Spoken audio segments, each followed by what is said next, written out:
Hi, my name is Dr. Julio Novoa. I'm a practicing OBGYN and cosmetic surgeon from El Paso, Texas. Today I wanted to talk about the VBAC, or the vaginal birth after cesarean section, and some of the reasons why we may not be doing as many as we could be doing. Specifically, I wanted to go over my practice history. I came to El Paso in 1999. I've delivered over 5,000 babies since I've been here. I averaged approximately 20 to 30 deliveries a month.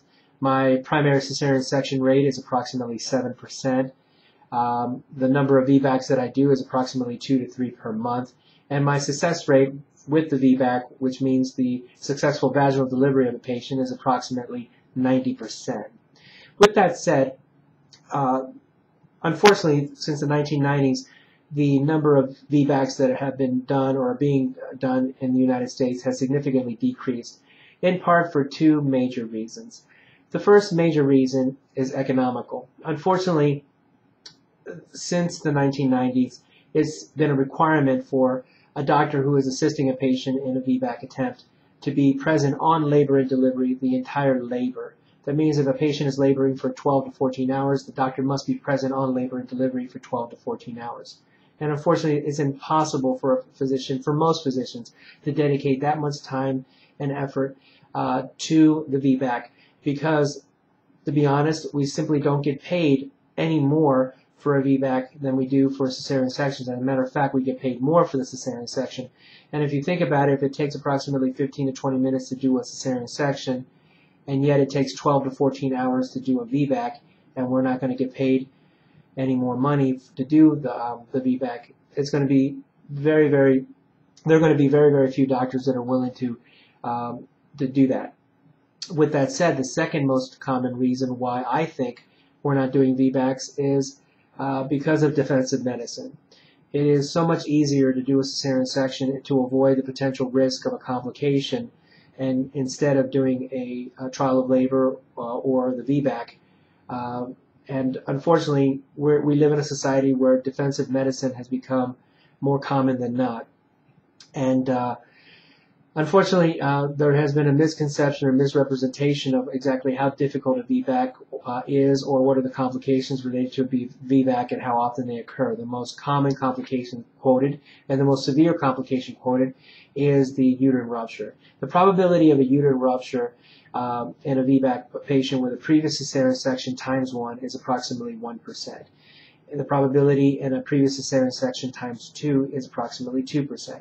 In comparison, if a patient has never had a cesarean section, the probability of a uterine rupture is between 1 in 1,000 and 1 in 10,000. And that is why it is quoted that the most common reason why we're not doing VBACs is because of the fear of a uterine rupture.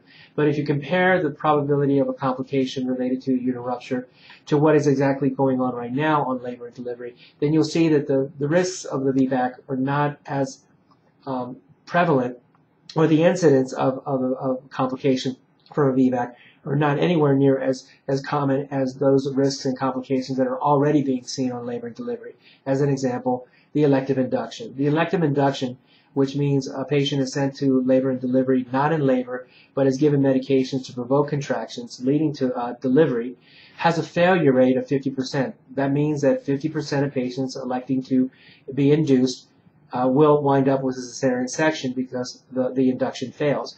And when you compare the complications of that C-section to the VBAC C-section, you can see that the VBAC is not dangerous, as has been quoted by many of my colleagues. So with that misconception put aside, I strongly recommend that the VBAC be considered, as well as not myself, but major organizations such as the National Institute of Health, the World Health Organization, Healthy People 2010 as well 2020, and now the American College of Obstetrics and Gynecology has come up with guidelines or recommendations. And here is a practice bulletin that was printed out actually 2 years ago, August 2010, where it does recommend that we encourage our patients to attempt the vaginal birth after cesarean section with previous cesarean section times 1 and times 2.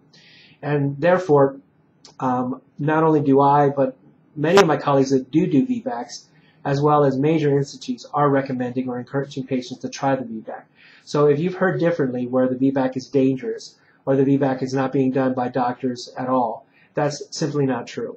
And what I encourage you as a patient to do, or as my patient to do, is to go online and check out what is available and information online related to the VBAC. And you'll see that there are doctors, such as myself, that are doing the VBAC and doing a fair number of VBACs per month.